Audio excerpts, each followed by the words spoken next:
תן לי את מה זה. מי זה? זה משל הנחל? משה, קוראים לזה של הנחל.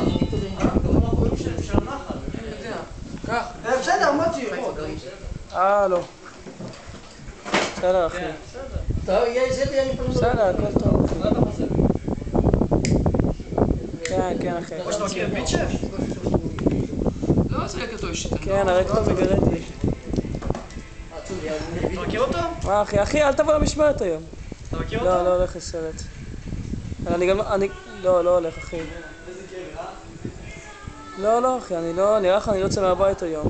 איפה אמא שלי נצאת? אל תלך למשמרת, אחי, שב בבית. אתה יודע, לפני יום... שום דבר, לפני יומיים הגיעו 8 אנשים למשמרת במקום 18, בשישי ערב. אל תבוא למשמרת. שום דבר, עזוב אחי, אני לא בא. עזוב אחי, אני לא יוצא מהבית. אל תבוא, תגיד לאמיץ שאתה לא יכול.